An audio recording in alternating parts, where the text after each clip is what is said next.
Habari ya kushinda. Bwana Yesu asifiwe. Leo nimeona kwamba nije kuzungumza na wewe juu ya swali moja linalosema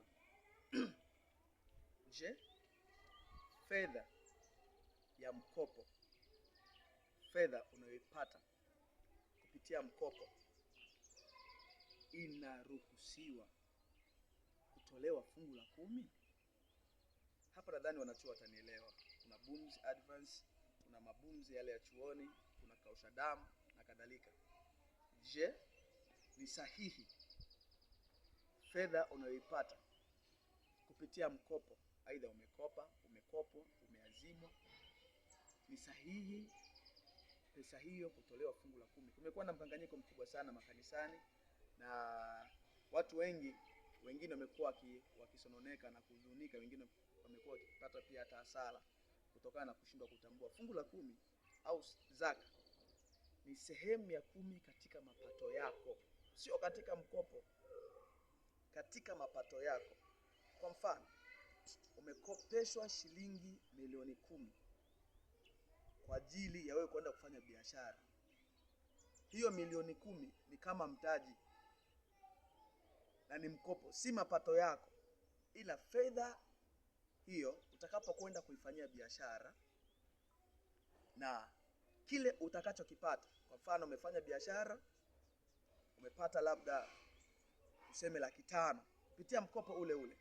Kupitia 500,000 ile uliopata kupitia harakati zako za kuzungusha mkopo ule, ndipo ambapo inatakiwa utolee fungu la 10 kwenye mapato yako. Sio fedha ya mkopo.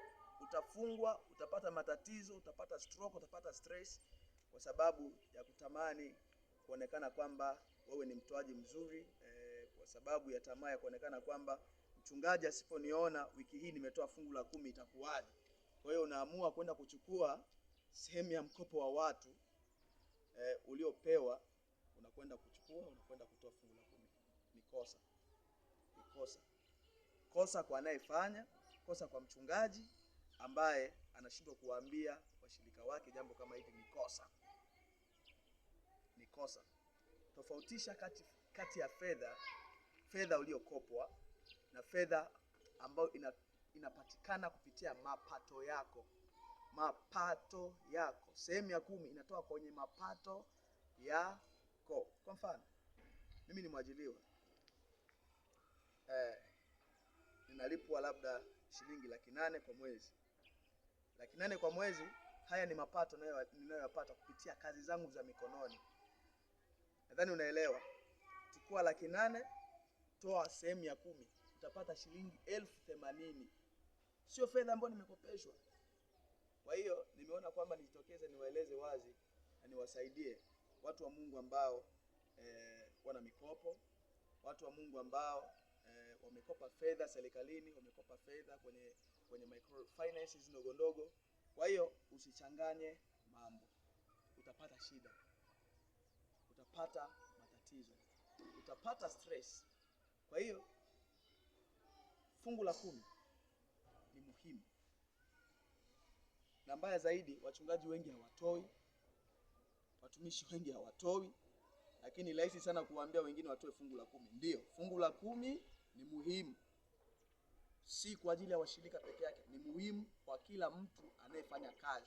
Kwa sababu Biblia inasema kwamba nami nitabariki kazi ya mikono yenu. Mungu atabariki kazi ya mikono yetu.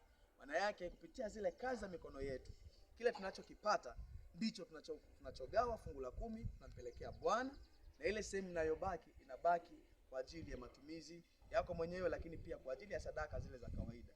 Kwa hiyo mtumishi wa Mungu katika Bwana, mpendwa katika Bwana, usichanganye mafaili. Ukikopeshwa fedha, usiitolee fungu la 10. Ukikopeshwa fedha na taasisi, ukikopeshwa fedha na mtu, ukikopeshwa fedha na kanisa au sehemu yoyote ile, fedha ya mkopo haitolewi fungu la 10. Na si vizuri sana mtumishi kuchukua fungu la 10 linalotokana na fedha ya mkopo. Kwa hiyo kuna wakati lazima tuelezane ukweli, lakini pia kuna wakati lazima tuamue kusaidiana. Haya mambo yanaleta mkanganyiko mkubwa. Mimi nakumbuka nilipokuwa niko chuo kikuu, nilikuwa napokea boom ya shilingi 500,000 kama na 60,000.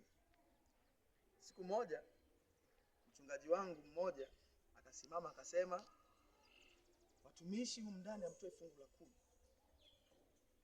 Amtoe fungu la 10 kupitia mapato mnayoyapata.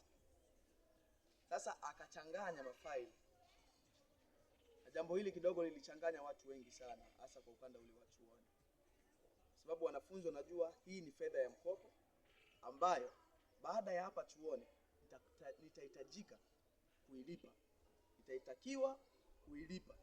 Na hata kama nisipoilipa, siku nikipata ajira tu serikali itaingiza mkono. Kwa hiyo fedha ya boom ilitaka kutugombanisha sisi na mchungaji, hasa sisi wanachuo. Sababu mchungaji anaweza kupiga hesabu nikiwa na wanachuo 60. Wakaja akatoa fungu la 10 kwenye mikopo yao yale maboom. Ni shilingi ngapi? Kwa hiyo nataka kutazamisha kwamba yamkini wewe ni mwanachuo, ni nani, mfanya biashara, fedha ya mkopo usiitolee fungu la 10. Ila fedha ya mkopo unaweza ukaizungusha, ukaizalishia kile utakachokipata kupitia harakati zako za biashara na kadhalika. Hicho ndicho ambacho utakachokwenda kutoa sehemu yake ya fungu la 10. Asante sana, Mungu akubariki.